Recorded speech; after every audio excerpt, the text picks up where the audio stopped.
Hey everybody, welcome to the SkyLounge podcast, episode number 143, and as always, thank you so much for joining me today and listening in. If you are new, welcome, and check out some of the other episodes on the page. All episodes are available on SoundCloud, iTunes, and Google Music, so make sure you are subscribed so you can get notified for a new episode every Tuesday. Make sure to follow me on YouTube, Instagram, Twitch, Twitter, and Facebook at the SkyLounge. Stalk me on Snapchat at DA13IG5EUNG.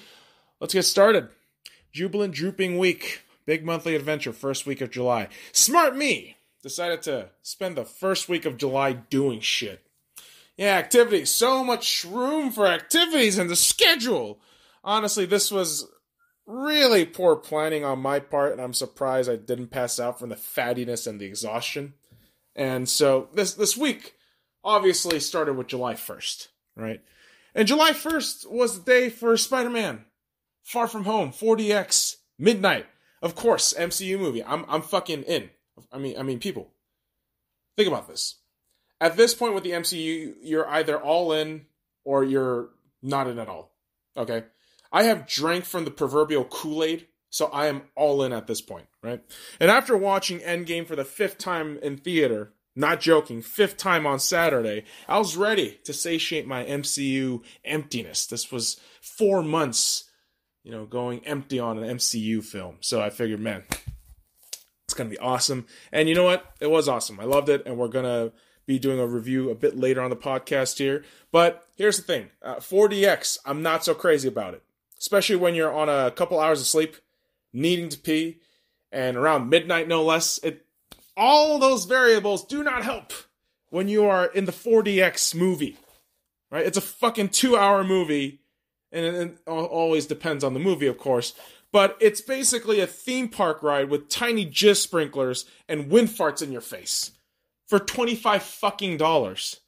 I mean, not really all that worth it. If you want to just do that, might as well just go to a theme park. Right? And I'm not talking about the fucking $200 Disneyland. I'm talking more along the lines of Circus if you're here in Las Vegas. Or just the carnival ride. That's probably less than $25. You'll get the same thrill out of that in terms of motion.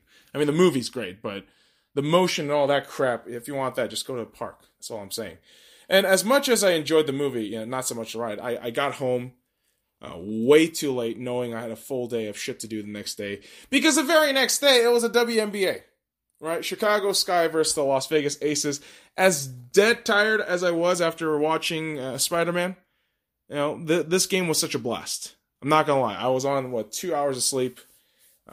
Not only was I watching the WNBA game, which the Aces won, mind you, boys and girls, but I also was watching the Women's World Cup semifinal, USA versus England, on my phone, and I had to set it on the bottom of the floor at the WNBA game, but I got to watch the USA win, make their way to the final, and I got to watch the Aces win that day. So, the ladies killing it out here, man. And I've never been to a WNBA game, but boy, I had a blast with this one, boys and girls.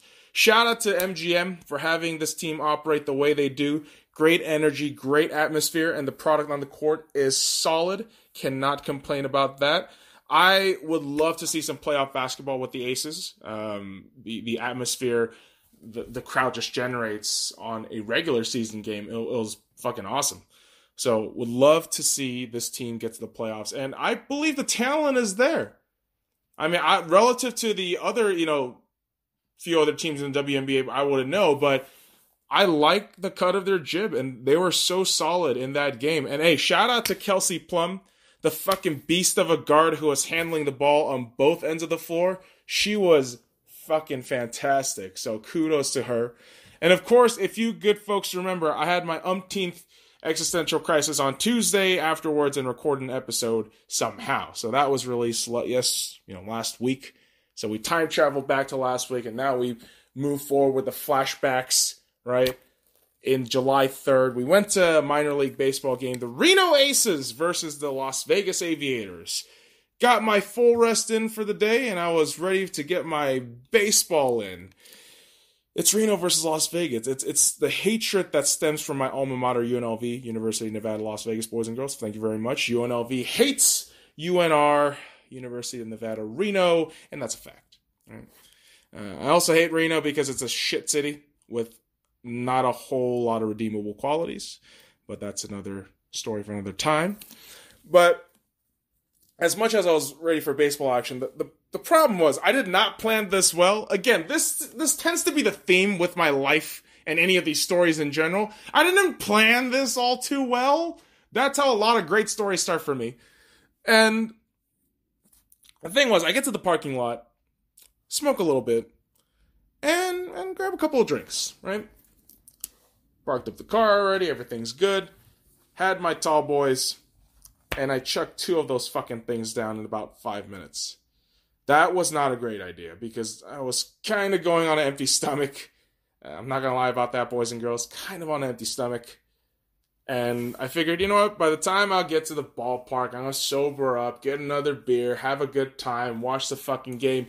What ends up happening is I get to the ballpark, I am drenched in sweat, dizzy as all hell from the alcohol and the fucking marijuana, and my idiot brain decides before the first fucking, inning, I'm going to grab a beer. So I grab a beer, watch the game, and by the 3rd inning, I'm getting drowsy as shit. Right? I'm getting drowsy as all shit, and I'm also getting hungry. I haven't eaten all fucking day. And my fat ass is thinking, man, Red Rock Buffet is about a 15-minute walk. I could just fucking power walk there. I'll make it in 10, So I left. I left at the 4th inning. I hyped myself up for like the Reno versus Las Vegas rivalry shit, and then I crapped the fuck out at the 4th inning. I was so done. I was so fucking tired. And here's the thing. I know you fuckers out there, I can hear you people judging me. Oh, this fat fuck went to a buffet. Yeah, well, let me fucking lay out the goddamn logic for you. 1, I didn't eat all goddamn day. 2, I only put beer in my body because fuck logic. Right? I want to get fucked up. I want to have a good time. That's what I'm all about. But you gotta sober up, gotta eat. So for $18, reason number 3, for $18 fucking dollars, I'm going to the goddamn buffet. Even if there was about 30 minutes to eat, because it was literally 30 minutes before it closed. And here's the thing. I am one of those weird people that don't mind waiting in lines. I don't really care about waiting in lines. I got other shit to do. I mean, bless us for the technologies that we got, boys and girls, right? I could just fucking dick around on my smartphone. But I have these fat fucking people in front of me. And I swear to God, these fucking people couldn't wait 5 literal minutes to be weighted and seated.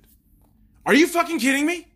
You bloated, gluttonous, impatient, impractical cuntbags. Holy fuck, that pissed me off so goddamn bad. I enjoyed the rage that fed my stomach. The rage didn't really feed my stomach. It was the food that fed my stomach. You get what I mean? It was 3 plates of just disgusting me. And I didn't give a fuck. I saw people just looking at me funny. And I'm already like growling like a fucking dog in a junkyard. Just don't fucking judge me, man. I want to eat my food in peace. I like my buffet food. But here's the thing. It was fine to feel like a piece of shit. Because I live in a country where I get to eat like a fat piece of shit and not get judged. Well, I'll probably get judged, but you can't fucking judge me in the social sense, right? And coincidentally enough, boys and girls, it was the 4th of July the next day, a.k.a. Independence Day, a.k.a. America's birthday. People think I'm being phony, fake, facetious when I say this. And I can't believe I have to preface that every time I say this shit. The United States is the greatest country on the earth. All right? Not saying it's the best, not saying it's perfect, not saying any of that. Right? Those are all subjective words. Relative to what I can be in my socioeconomic setting, and honestly, I feel with most people too. This is very applicable for most people. Compared to other countries, this is a solid living. You can't really complain about this shit. I'll set another day to talk to you kids about politics, socioeconomic bullshit, whatever the fuck you want to talk about. Because I know some of you brain dead cunts think this is the worst country. God damn it, I'm not going to start right now. I'm not going to get into this fucking country debate right now. I'm not in the mood for it right now. But as much as I love celebrating the greatest country on the earth, I hate fireworks. Not that I hate fireworks, but I hate fireworks for what they do to my dogs. I actually enjoy fireworks. I'm like, oh, those are nice. But in the back of my mind, I'm always thinking, I shouldn't enjoy this because my fucking babies, my dogs, are dying on the inside. Whenever, fireworks go off, my dogs are terrified. They can't go to sleep for hours. And shout out to my twat waffles of fuckwad neighbors for firing off all that garbage at midnight and just consistently putting the fear of chocolate in my puppies. Not literal chocolate, just firework is death. Whatever, the analogy is there, motherfucker. The bad joke aside, I didn't sleep well. Okay, I didn't sleep well. And thank God the following day was followed up by nothing. Just fucking peace. I needed after this chaotic shit that was happening all fucking week.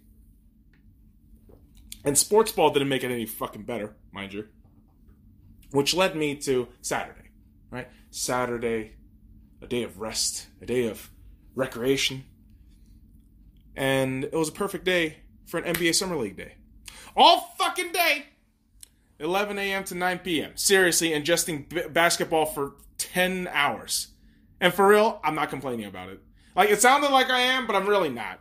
It's a sport that I love with buddies. I love drinking with. And I was creeping on NBA stars when they're just passing by or just in, courtside seatings, just creeping on them with my camera and shit. But I had a blast. I love the Summer League. I've gone 4 years in a row now. And it was kind of crazy seeing LeBron James, Kuz, and our new Anthony Davis courtside just chatting it up. I got a couple of pictures of that, and I got to see and be near Yao Ming. That dude is fucking humongous, and I was genuinely starstruck when I saw him walk by. He walks by with his little group. I believe it was China versus one of the Summer League NBA teams facing off at the Cox Pavilion Center, and I'm freaking out. My buddies are freaking out because we just see Yao Ming pass us by. The first time he passed us by, I didn't get my phone out. I just panicked and I was starstruck. I was like, what the fuck did I just see? Yao Ming! And it was so crazy. But the crazier part was, he came back outside. So I pulled out my camera the second time around, took a couple of fucking video clips, a couple of shots, and I feel good. I felt good that I got to see Yao Ming. That was, oh man, that was an experience. And I know some people, their experience is, I talked to an NBA star, did all this shit, blah, blah, blah, blah, blah. That's great. But me, I'm like, just seeing the fucking guy. This guy's a fucking legend. And next to him, I felt like a child. I felt like a little child. So that was just an avalanche of emotions and feelings all at once. And I was starstruck by Yao Ming. Absolutely starstruck by Yao Ming. And kids, basketball has been in me since 1998, since I came to this great country of ours. And the one thing that I noticed with the NBA culture is, I don't know what spreads faster, right? Venereal diseases or NBA bandwagoning. The amount of new bandwagon fans I saw on that day was pretty appalling. Just be on the lookout for Brooklyn or Clippers fans. Just be ready to quote off some, quizzes, right? Just get some fucking pop quiz questions ready. What year did you guys trade for Paul Pierce, Ray Allen, and what was it, Kevin Garnett? Yeah, Kevin Garnett. Was it Paul Pierce? Did Paul Pierce go to Brooklyn? See, I go on a tangent. Completely lost my mind. But here's the thing. Drinking beer all day and eating really late kind of became a staple of my eating habit this week because it was just sports, bullshit sports, more eating, right? And we capped it off on Sunday with sports. Football finals, and football finals because we have 3. I stayed at home all fucking day smoking weed and watching football. It was a perfect end to a really stressed out week. I mean, here's the thing, guys. I know separately it's not a big monthly adventure, but collectively it filled my week full of refreshing experiences and a fresh of breath air for my brain, really. And I needed that. I mean, if you guys were here last week, for episode 142. You understand how fucking depressing that shit was? I was in a weird fucking funk. And then I kind of got out of it this week. Listen to that episode again. Wrote this episode. And I thought, man, last week wasn't so bad. So it is technically a big monthly adventure. And I'm calling it that. Aha, Eureka! Comes together at last. Indeed it does, boys and girls. So let me leave it out with this. Ultimately, I'm tired, bitches, but fun stuff happens out and at home. So, be on the lookout for that. Sports and other weird shit, aka Souse. Guys, all game and match reviews are on the YouTube page at the SkyLounge. So make sure you check that shit out for more detailed shit. And we also got the Cruise Peruse on the YouTube channel, which we talk about daily sports shit happening. So make sure you go to the SkyLounge on YouTube, subscribe, like that shit, watch my videos, and just be a whore like me with what I'm doing with my contents right now. But when we're talking about whores to a thing, we gotta talk about Arsenal. I know. Awful transition. But Arsenal also does an awful transition. So, figured I'd follow the club, right? Now, boys and girls, we got a new signing. Gabriel Martinelli, 18-year-old Brazilian winger, new signing, long-term contract. Welcome to Arsenal, young lad. Hopefully we get to see you kick off in the preseason football with our other young lads. New members for some of our new squad, right? Well, it's not really a new squad. It's more of a one addition. But we also got loanies coming back. And we also got number upgrades for them. Joe Willock, Emile Smith-Rowe, getting number upgrades. First team squad numbers. And I hope them and Reece Nelson will get a good couple of matches in during the preseason and do well enough to be first squad for Arsenal. That's my true hope. And with Arsenal, all you can do is clench your asshole and hope nothing bad happens. Or more appropriately, just hoping something worse doesn't happen to that asshole. It's already been violated in more ways than one, kids. It's not a fun time being an Arsenal fan most days. It's really not. But something nice happened. Something nice happened with Arsenal. Edu has been named Arsenal's newly placed position as technical director. This should be awesome, and Invincible comes home, and hopefully he can be a good communicator with Emery and Ljungberg. Obviously, Ljungberg being promoted or switched roles, whatever, however way you want to look at it, to first team assistant right under Emery. Obviously, Ljungberg and Edu have, having played with each other as the Invincibles, will hopefully have that communication going strong, and that will hopefully build Arsenal back up to greatness. Come on, you Gunners. Just for the love of God, please. Please. And in the world of football, boys and girls, my, oh my, there are plenty of things to talk about. But let me start it off with this. Women's World Cup. Congratulations to the United States women's national team on winning their 4th World Cup and a World Cup win in back-to-back tournaments, not done since the 05 and 09 Germany squad. Congratulations, ladies. Amazing work. I don't know if I did the math right on that. I believe it was, 2000. I'm going to rewind back real quick, boys and girls. I'm going to do some quick math, and it's going to be terrible. 2007 and 2003 was probably the back-to-back. I apologize about that. But Germany, kudos to what they did, and the U.S. Women's National Squad, kudos to what you have done. Back-to-back World Cup winners, 2015, 2019, and this is your 3rd World Cup final appearance. You also appeared in the 2011 World Cup final, an amazing feat all on its own. 12 wins in this World Cup tournament, breaking all kinds of records this tournament for the U.S. Women's National Squad. And my God, that starting 11 for the World Cup final was immaculate.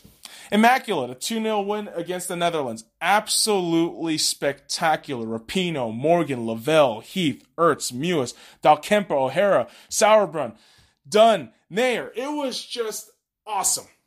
And all 23 members of the U.S. Women's National Squad, you are fucking heroes. You inspired from all the average people tuning in that it's okay to be confident. It's okay to be good at what you do and strut your stuff. It's okay to be talkative because there was substance to your words. It's okay to be the best that you can be and be proud to be the best. You ladies were fucking amazing and are fucking rock stars. Thanks for bringing the World Cup back home, ladies. You were fucking amazing. I can't stop saying that because they were fucking amazing from the start of the group stage. Banging Thailand 13-0, dominating that group stage, and in the knockout stages, I won't lie, a lot of shaky moments, but everyone hung on through, got the results they needed, and brought the trophy back home. They are just fantastic. And Megan Rapinoe is Captain America, a symbol of liberty, freedom, and the pursuit of happiness. Change my mind. You can't. Because it's the truth. For those of you dumbasses bitching about the Women's World Cup and throwing out the dumbass joke, no one watches women's sport there. 2018 World Cup final. Men's World Cup, mind you. 11.4 million viewers in the US. 2019 Women's World Cup final. 14.3 million viewers. Household ratings up 20% compared to 2018. Read those numbers however way you want to twist your narrative, but people were watching, 14.3 million of them. So kids, if you're trying to throw that logic, stop it. Accept it. Women are good. Holy fuck. I don't know what the fuck kind of logic I gotta talk to people in saying that, hey, good sports is good. And people like people who are good at their fucking jobs. Call me crazy, but there you have it. Again, congratulations to U.S. Women's National Squad. Absolutely amazing. I got to get me a fucking jersey. The debate is this. Lavelle, Rapinoe, Morgan, or Ertz. I'm debating Lavelle, Mewis. Same time, Dunn's also awesome. Fuck, man. It's a lot of money. Discount me, Nike. But it's probably never going to happen. Nike never discounts shit. But what we got a discount in was a tournament of discounts in the Copa America. And before you fucking fanboys and fangirls get your panties in a bunch, let me just explain. The Copa America was goddamn near the most boring shit in terms of cups this time around. I thought the Gold Cup had some semblance of drama at least. The Copa America, it just kind of turned into the slugfest of which nation is going to load their squad with a shit ton of attacks and who's going to come out of it. And I know that sounds really dumb. That sounds like a really dumb explanation. But again, the problem I have with the Copa America is a lot of these South American countries tend to just flop around everywhere, and just the level of diving is just ridiculous. And yeah, I know I watch a lot of European soccer, European football, but compared to that, the Copa America it's a drag. It's a fucking drag. It really is. And so Brazil beat Peru in a controversial VAR-filled 3-1 final. Yay. Congratulations, Brazil. You finally won with a talented squad for the first time in Lord knows how long. Now you can pat yourselves on the back and hope in the next edition of the Copa America next year that your players don't get cocky and fuck it all up. But who knows? You probably will, right? And yeah, you can talk to me about salt and all this shit, but at the end of the day, it just became another fucking tired narrative of, hey, can someone beat the home team because they're loaded? And the answer was no, they can't, because that's a loaded ass squad. It's just not going to happen. You think Messi and his old fucks are going to do anything? No. Oh, you want a bronze medal, sweetheart? Good for you, Messi. Woo, your fanboys can suck you off underneath the goddamn table. Anyways, before I just keep rambling, the Gold Cup, boys and girls, the Gold Cup, yes indeed. Mexico beat USA 1-0. Boring ass final, because basically what that match told us as USA fans was we got no one but Christian Pulisic. Congratulations, Mexico. You won again, yet you can never translate this on the big stage, namely in the World Cup.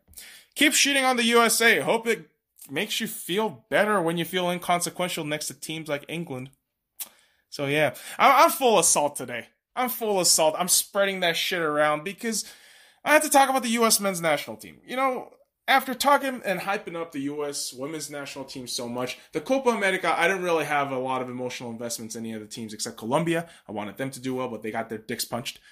And in the Gold Cup, I wanted the U.S. men's national team to show me some sort of fucking step up. But wow, you fuckers are just the epitome of disappointment. I said since the beginning that if they didn't win this cup, this was going to be an abject failure of a campaign. And it was. It was. You've proven time and time again that you'll have that one star that will rot away due to this federation's incompetence and lethargy. The fact that we still stick out Josie Altidore like he's going to be the savior of old is fucking ludicrous and speak to the lack of creativity and more incompetence from the coaching staff. Now, in a nation that pumps millions of dollars into their soccer program, how do you not produce a single fucking result? With the level of talent that you could potentially have and produce, you always come up empty. I love this country. I root for this team. I do. I want them to do well. But what happens if you keep punching us in the dick? We want to fucking leave. God damn it. At least we have our women. Like, thank God we have our women. The U.S. women's national team really needs to make more fucking money than these goddamn clowns wearing the U.S. men's national team squad jersey. It doesn't make any fucking sense. Like, every fucking time those douchebags trot out to the fucking stage, they just embarrass us. Time and time and time and again. I mean, just every single fucking time. And seriously, I'm ready to dive my fucking research time soon into this whole wage discrepancy shit. Because the debate on both sides are kind of dumb. They're just trying to push whatever narrative. But I want the facts, right? I want the facts. But from an emotional standpoint, from a point of view of a fan, from a fan that watches these games, not just talks about the fucking political social issue, not that shit. As a fan of the game, I would love to see the women get paid more than this fucking men's national team squad. Holy fucking crap, because if you keep throwing fucking money into a dumpster fire, it's only gonna burn away. Stop wasting money on the goddamn men's team. You know what you should do with the men's teams? Anytime they get money, just take all the salary away and just give it to the fucking women. Not even joking. Because what have the men done? What have the men done? I know it's a longer roster. I know there's more historical context and all that bullshit. But within the context of investing, of producing these talents, you cannot fucking tell me the U.S. women's national team have a better advantage in terms of producing the talent. In terms of resources that the U.S. Soccer Federation clearly invests into more with the women's, come on, don't give me that shit. Don't give me that shit. So fucking stupid. God damn it. Like, the men's team just gives me a fucking headache. And every time I have to talk about them, like, I just get mad. Just get fucking mad. We're going to waste Pulisic. We all know that. Like, we're going to waste Pulisic's career in the fucking national team. Because Lord fucking forbid, Zardes will never fucking do a shit. Josie Altidore is an old fucking man who will never get the goal on point. Bobby Wood? We're going to rely on Bobby Wood? You gotta play Jordan Morris more. But you don't. I fucking hate this men's national team. I fucking hate them. They drive me fucking nuts. But I cheer for them. I watch their fucking games. I watch their stupid ass games. Lord knows I watched that entire fucking final. Wanted to kill myself. Not in a literal way, kids. Relax. I'm not fucking going suicidal, but the women are better. All right, I'm just going to leave it with that. The U.S. women's national team is better. The U.S. men's national team is garbage. And let us just leave it at that because I don't want to talk about football anymore. Because we're going to talk about football. Yeah, Seahawks. Seahawks news. We got Seahawks news, boys and girls. Former Seahawks defensive tackle Malik McDowell fought with cops at a convenience store after being tased. Yeah.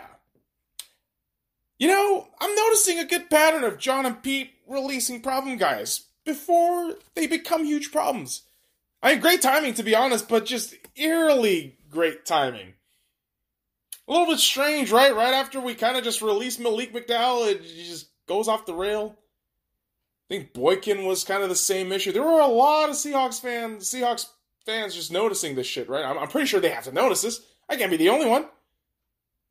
A lot of these players just release them from the Seahawks and they just become problem children. Oof. Or were they problem children from before and John and Pete just get the tight leash? I don't know. But just the convenience of all this is very peculiar. And boys and girls, with the NFL, we are less than a month away from preseason, and our mouths are just salivating for some NFL action, myself included. So what do? We stalk NFL players on Instagram, on Snapchat, on the YouTubes. And one player I stalk more than anybody, aside from Russell Wilson, because he is a godsend gift from the universe, which Seahawks fans should never hate on. I also stalk on Tom Brady, because he is the greatest quarterback of all time. He is the greatest of all time. And whenever I get to talk about Tom Brady, I get excited. No, that is not a boner. That is just me getting excited. Tom Brady, I swear to God, will play until he's 50. This guy's immortal. He'll have 10 by the time he's done. Have you seen some of the shit that he's been posting up? Like, oh, I can still run faster than I did in college. What? I can throw harder and longer. God damn, dude. Let some other fucking teams win. Damn, Brady wants another fucking ring. God damn. You got 6! You got 6, Tom! Let some other guys have some. You want 10? Tom probably wants 10. I'm not gonna lie to you. Tom and Bill probably want 10. And they're probably gonna get 10. Which is the scary part. And that's the thing with dynasties, right? You never know if they're gonna break, but this dynasty has gone on for a long fucking time. But a franchise that knows very short dynasties is the Lakers. And the Lakers pursued a potential dynasty. They did. Free agency, June 30th, right? Started and ended with Kawhi watch, and a lot of Lakers fans were disappointed that the Lakers couldn't land Kawhi Leonard. A lot of disappointment. But here's the thing. As much as we wanted that potential dynasty, Kawhi, AD, LeBron James with the 4th player and Kyle Kuzma, ooh, dynasty. I think it was all a pipe dream. And you know, I was one of those people that got caught in the hype. I have video evidence of me just screaming about, Kawhi hopefully coming to the Lakers. That'd be awesome. And the other stipulation to that was, it's either Kawhi or nothing. I did say that. I said, listen, it's either Kawhi or we sign a bunch of role players and that's it. And the result is this, right? Kawhi Leonard lands with the Clippers. And Lakers fans are just disappointed. I got over this shit. You know what? After Kawhi signed, he went to the Clippers. Paul George got traded to the Clippers too. I was quite alright with that. Because let's paint the picture. Put some context in this bitch. It all started more than 2 years ago. February 2017, Rob Pelinka and Magic Johnson are hired as general manager and president of basketball operations, respectively, when Jeannie Buss throws a coup to kill off her dumbass brother Jim Buss and GM Mitch Kupchak. The top recognized that we need to create cap space and create a culture to have free agents come in. This was going to take time, probably a year or so. They dumped off D'Angelo Russell with the terrible Timofey Mozgov contract to Brooklyn, who loved terrible contracts for whatever reason back then. And with that, all of that done, they drafted Lonzo Ball, Kyle Kuzma, and Josh Hart in a draft that featured some top-heavy talents. And by July 2017, the future was going to be these new draft picks alongside the already Lakers and Brandon Ingram, Ivica Zubac, Jordan Clarkson, Julius Randle, Larry Nance Jr., and a couple other guys. Namely, the new addition, Kentavious Caldwell-Pope, who was strangely linked to LeBron's sporting agent, Clutch Sports Group. Hint, question, led by Rich Hill. You can kind of see what LeBron mission was going to be, right? I mean, we knew it was going to be the LeBron mission. And the 2017-18 season, the season goes and we are still not good. And namely, this is not a really great recruiting season, it seems like, because of the way we've been playing. And so, by the trade deadline, pieces are traded for a massive cap dump. So, goodbye JC, goodbye Nance.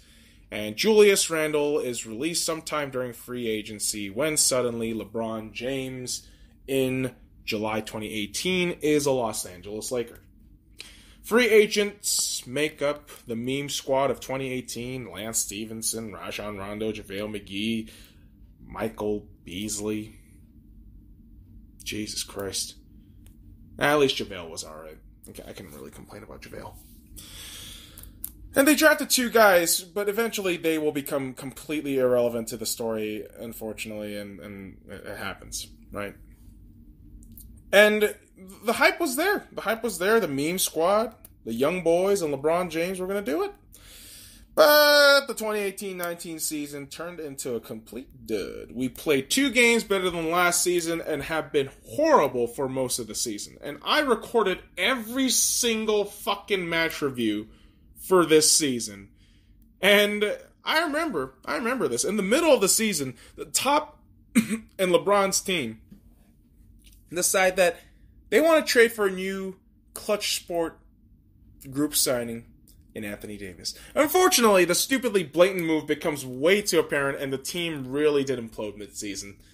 Just before the All-Star break, too. And this was right before the All-Star break. I remember the exact game where I said, if they don't beat the Atlanta Hawks, they're not going to make it to the playoffs. And I was right.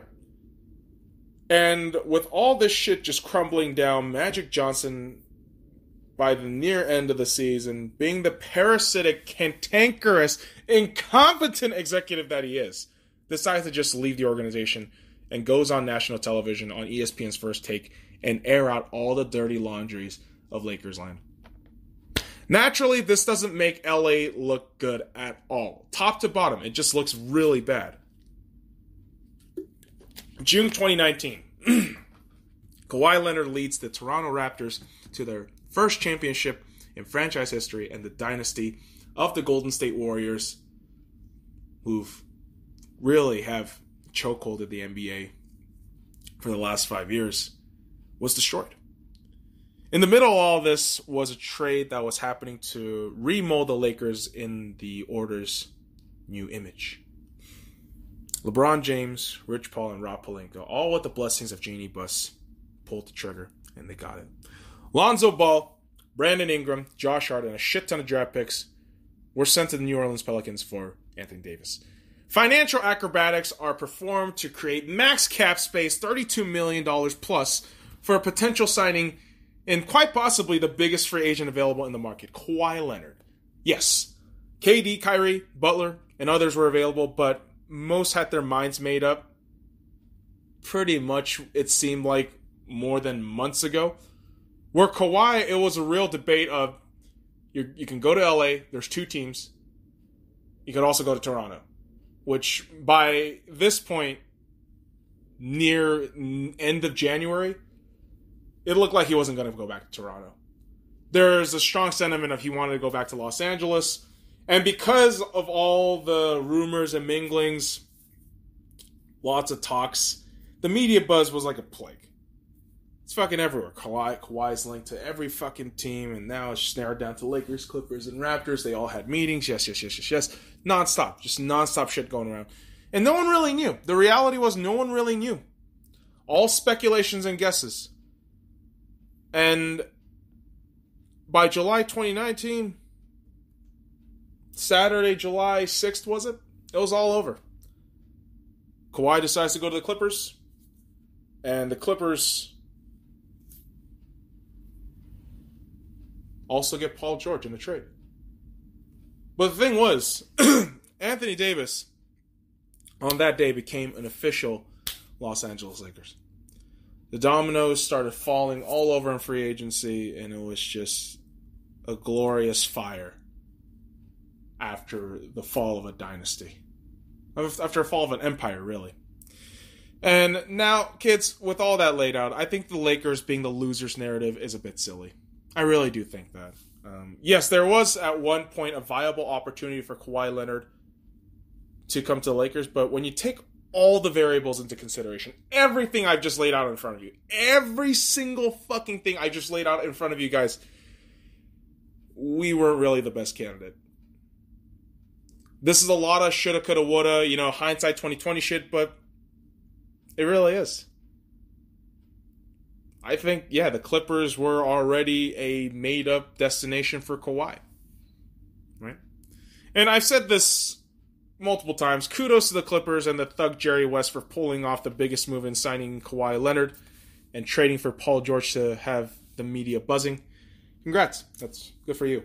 But it's always something I need to emphasize each and every time I talk about the Clippers. And you also realize that I don't tag the Los Angeles label with this team. I don't. Because the Clippers haven't won shit. You need to just shut up and go prove it. Until you win something, just shut up and go prove it. I need all of you Clippers fans to hear me out. Hear me out, Clippers fans. I need all of you to unanimously, simultaneously, all of you, shut the fuck up. Win something. And then talk. Okay? Because Taylor Swift has more banners in the Staples Center than you fuckers do. So,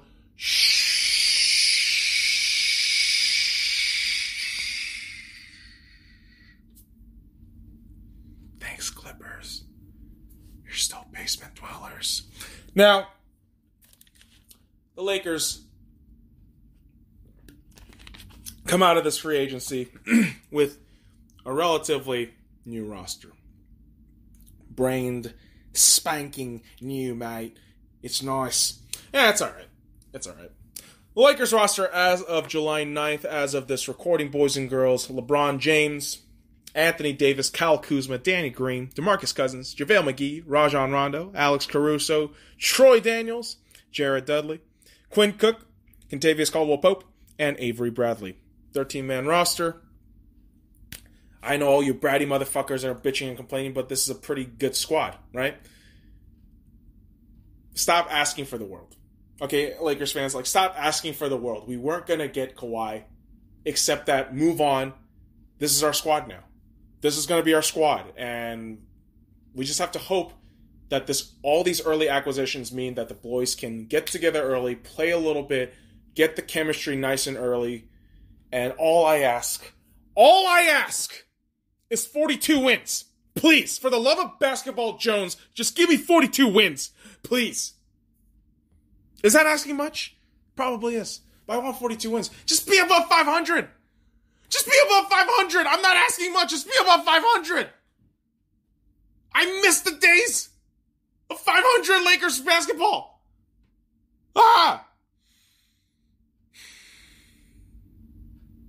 Go Lakers. Go Lakers. Now, free agency in the NBA has been crazy. Thanos snapped his fingers, and on the 8th day of free agency, every team had balance. It's beautiful. And as much as I hate the fucking Clippers, I gotta give kudos to Kawhi Leonard. He brought balance to the entire NBA. He destroyed the empire, and he restored balance to the NBA. It is gonna be nuts. Honestly, you can't tell me who's going to win in the Western Conference. You can't. You could tell me that, yes, in terms of regular season seedings, the Clippers are probably going to go number one. I can probably bet money on that right now. And with that said, though, I honestly don't know who else is going to make it into the playoffs. I don't know what the hell's going to happen in the playoffs. So, for the first time in a long time, we really don't know who the next NBA champion is going to be. I know Toronto kind of came out of nowhere, but that trajectory was just Warriors all the way if they kept healthy, but that's a big what if, right? Big shoulda, coulda, woulda kind of thing. But, again, the West is deep, and the Eastern Conference might just be dominated by like 4 teams. Really. Milwaukee, Philadelphia, Brooklyn, and Boston. Really. So, it's going to be interesting. I think it really is going to be interesting as to who is going to take that crown next. And obviously, right, I mean, the free agency was crazy. The free agency was absolutely crazy. Kyrie and KD linking up in Brooklyn. Jimmy Butler headed over to Miami. D'Angelo Russell going to the Golden State Warriors. And Kawhi Leonard picking the Clippers, and a successful trade to link up with Paul George in the Staples Center basement. And the Knicks. We had all that move, and then the Knicks just getting butt-fucked hard. I mean, good God. I swear they hyped themselves up so much and come away with nothing. Nothing! We're going to get Zion, you get RJ Barrett.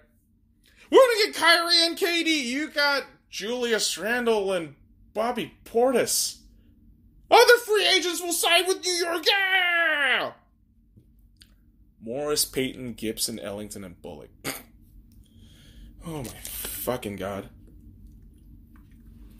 And listen, I know at the end of free agency, everyone wants to get on the shit about the Lakers and OKC. Everyone wants to fucking shoot their shots at the Lakers because the Lakers are a franchise that is hated. It happens. We've won so many goddamn titles, we don't know what the fuck to do with it. Except just look at the Celtics and want more. That's really it. But honestly, I'm looking at the Knicks today and thinking, ugh, you guys are just so bad. Just so bad. And as long as we can laugh at the Knicks, I think the NBA should be okay, boys and girls. Now, the Golden Knights development camp has been going off, boys and girls. Yes, our prospect and draft picks got a little bit of ice time. Vegas fans seems to be really enjoying our young prospects, and obviously they should. That's our future, and hopefully they thrive into great skaters so they can help out our team. And, you know, fans get emotionally attached from events like these and other things that happens on the ice, but free agency comes around, and sometimes we have to say bye. Sometimes we gotta say bye. But also we can say hello again because of re-signings. Carlson, Subban, Peary, Nosek have all re-signed with the team. Really excited. A lot of minor signings were done as well. So really excited to see how everything will, piece together. Even if these minor signings too, they're going to be for our AHL franchise. That's good. You cannot let the farm rot. That's the most important thing, too. Everything is a balance. It's a circle of life shit, right? Hashtag Simba. Fuck you. Anyways. We get salty from these free agent period because, we can't keep everybody. Right? Trades and releasing players to free agency has to be done because of the state of the salary cap. Vegas was way over the salary cap, and the salary cap actually decreased by the NHL. And so Colin Miller was traded to the Buffalo Sabres. Eric Holla was traded to the Carolina Hurricanes. Ryan Carpenter signed with the Chicago Blackhawks in free agency, and Pierre-Edouard Bellemare has also signed with another team in the Colorado Avalanche in free agency. All I will tell you this for all these guys is best of luck to gentlemen off the ice, warriors on the ice, and just knights. Knights all around. And so I say best of luck to you guys in your new homes. I'm going to miss all these guys so much, but hopefully they do well for their teams, and maybe we'll see them in the playoffs. It'll be fun times. Now, there are a lot of movements in the NHL free agency July 1st. The big three, all CBJ players at one point. Columbus Blue Jacket players in Panarin, Duchesne, Bobrovsky are all in different jerseys. Panarin is with the Rangers. Duchesne is with the Predators, and Bobrovsky is with the Panthers. Oh my. And a lot of moves were made. Some look desperate, some look just right. But whether I grade these or not, I think the big question for everybody, for all us hockey fans, are this. When is the regular season going to start again? Holy shit, I just wanted to start now. I want it to be October now. God damn it. So good. Because I know, summer, there's not a lot of whole things going on. It sucks.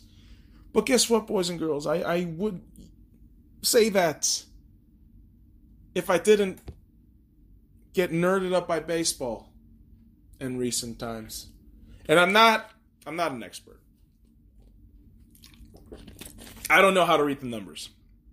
I just like the sport. I just like watching it sometimes. Some of the aspects are really cool, like pitching and shit. And you know what else is cool? My Dodgers. I mean, guys, have I mentioned the Dodgers are good this season? First team to 60 wins before the All-Star break this season. 5 players to the All-Star game. Hyunjin Ryu, Cody Bellinger, Walker Buehler, Clayton Kershaw, and Max Muncy. Also, our manager, Dave Roberts. You have to put him in there. Things are fun in LA Land. I'm having a great fucking time watching the Lakers. If they were good. But you got the Dodgers. So, there you have it, folks. At least one team is good in LA. That actually matters. Like, I'm not counting the Rams. I'm not counting the Chargers. I'm not counting the Clippers. I'm not counting a lot of teams. The 2 teams that really matter in LA are the Dodgers and the Lakers. It always has been. Always will be. Good God, people. How many fucking times we got to talk about this shit? Right? But while we are having fun in LA land, and as the boys were flying off to Cleveland for the All-Star break, was going on, right? Gotta work on these transitions. But guess what, motherfuckers? The baseball world is transitioning into the new age. I think this home run derby was solid. It was a blast to watch. The All-Star game was pretty fun. And they're getting the younger people engaged. You got a lot of new personalities, a lot of athletic young guys in there. And I'll just say this. The one thing you should just do every fucking All-Star game now, because I watched this yesterday, is just put Jock Peterson and Vlad Guerrero Jr. hitting home runs for hours. I'll just watch that, thank you. My God, Guerrero versus Pedersen in that second round was probably one of the best fucking shit I've seen in a long time. And it's unfortunate Vladdy didn't win in the final round, but my God, those two going off against each other was awesome. And despite my baseball noobness, I love pitching. That to me is the coolest shit. And I mean, hitting is nice, don't get me wrong. But the pitching shit is just so cool. How, like, the way you can fucking fuck with that ball, adjust the speed and shit. I don't know, man. It's like the intricacies behind that shit. I want to learn more about it. It's fucking rad. Love to see more of that shit. Learn more of that shit. But despite my love for pitching, man, Vladdy Jr. just had me drooling, kids. A 20-year-old kid making home run hitting look like a fucking symphony. It was beautiful. It was fucking beautiful to watch him play. It was awesome. I gotta ask Toronto, like, hey, Toronto, don't fuck him over. Please. If you just want to get rid of him, send him to the Dodgers. We'll happily take him. I would love a home run hitter like that. It's awesome. Vladdy! You got a new fan, Vladdy. His name is Son. Oh, in your game, dude. Hey, here's the thing. Baseball action going on. There's also tennis action going on. That's right, kids. Tennis action. Wimbledon. Feds is in the quarterfinals, y'all. Please, Feds. Please win. Please! I know. I only watch Wimbledon and tennis because of Roger Federer. Like Roger Federer is the only player I actually catch up with. I don't really care about everybody else. I really don't. Tennis is one of those sports where I can sit and watch it, but because I don't study the rules or, in all honesty, don't try to learn the rules, I just kind of whoosh. After Federer is done, I'm almost like, okay, cool, done. Just kind of pay attention to who wins, who loses, and be aware of that, right? But hey, Feds is still in, so hopefully Feds can get there, baby. Because because I love me some Roger Federer. Guys, remember, all weekly writing is in the links in the description below, so check that shit out. Weekly writing number 20 and 21. Documentary, parody, satire, behind the melody. Part 1, Part 2. Irreverent interview style writing for me. I was listening to a lot of pop shit for a good few days and had the idea for a couple weeks. And I figured I wanted to twist it up a little bit. So, enjoy it while it's there. While it's there. It's going to be there. It's going to be there. Click on that shit, you bitches. Because we got to talk about weekly film number 20. Anna. Plot. Anna is a spy that wants to leave the spy world, but is entangled in the spy world with all the spies. Spy! Alright, not much of a story. Won't lie to you. The way the narrative kept twisting back and forth followed a particular formula, and it was very tiring. Alright, it was scenario behind the scenario, result. Scenario behind the scenario, result. Scenario behind the scenario, result. This was the film in its entirety. That's what it was. I mean, listen, kudos to Luc Besson for bringing a very interesting narrative structure, but this was very convoluted and very redundant. Just oh my god, it got tiring after a while.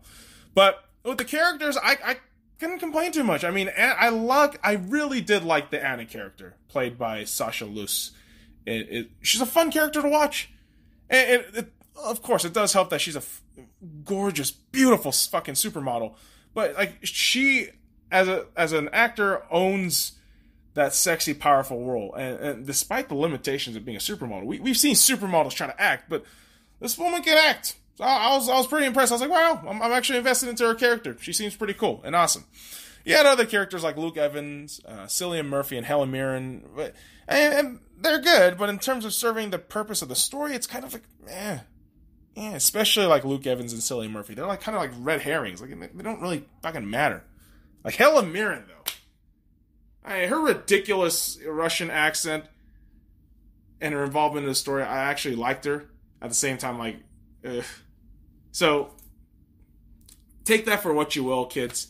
But I will say this, the visuals are gorgeous. The visuals of this movie, for me, rocked it, man.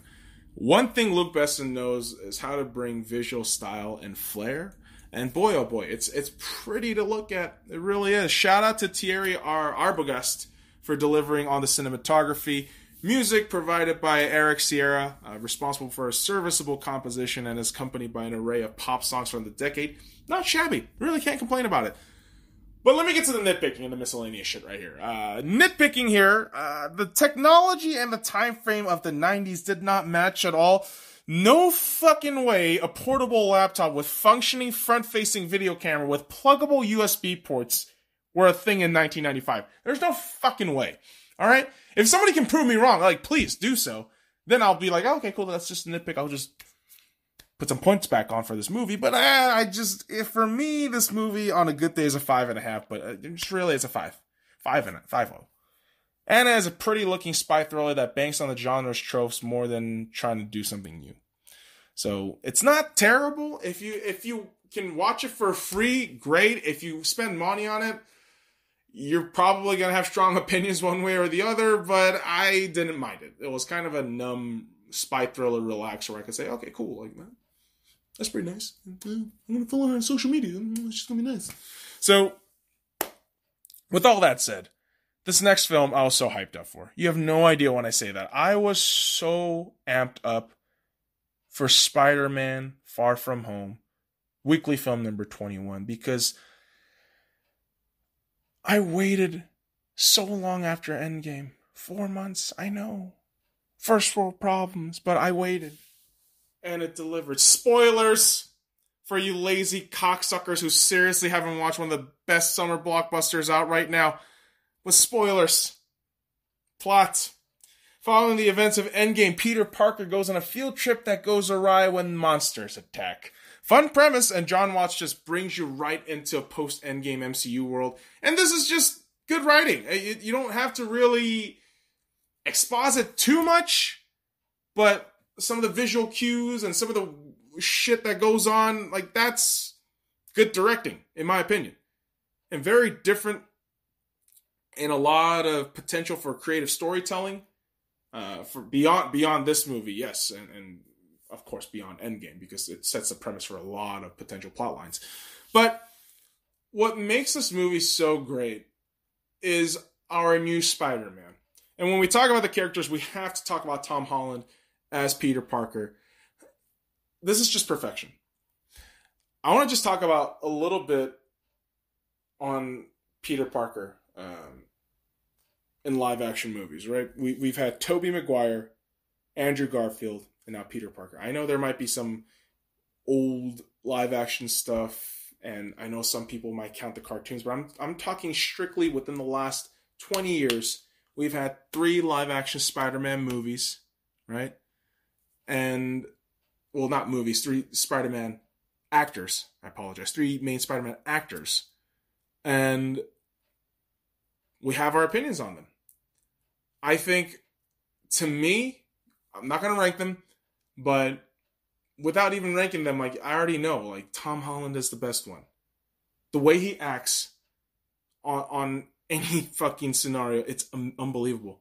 Like, this kid grabbed my attention since Civil War, and each and every time Tom Holland appears as Spider-Man, you just buy his character more. You get emotionally invested into this character, and you feel his feelings. It's incredible what Tom Holland is able to do as Peter Parker, aka Spider-Man. And I just gotta say thank you. My God, you brought Spidey as a real thing. Like, Spidey is real, and it's Tom Holland. And thank you. It was fucking awesome. Incredible.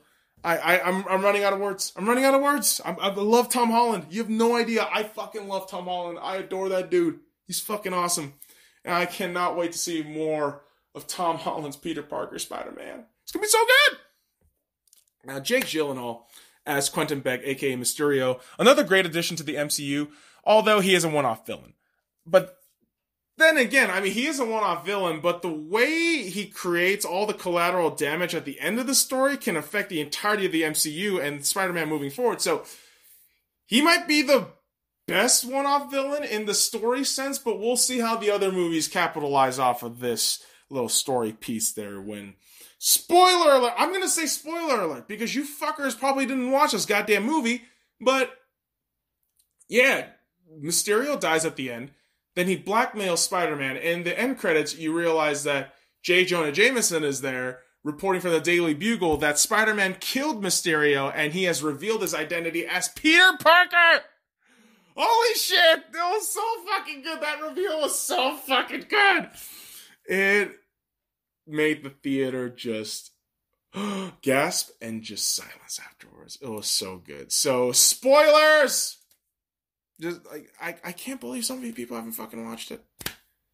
But there were a lot of other great actors in this movie too.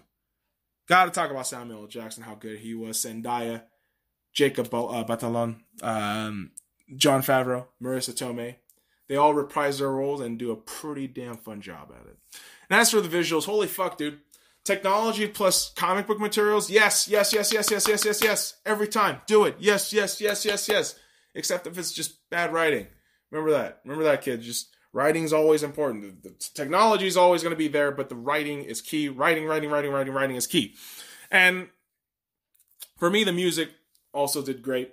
Bang job. Michael Giacchino. God, I cannot pronounce names. Composes a beautiful score for a great movie. With great composition comes great movies. Sometimes. Well, with great movies come great music. I think that's how it works. No. Sorry, Spidey, I let your quote down, but miscellaneous shit. I watched this in 4DX, and I've talked about my 4DX experience.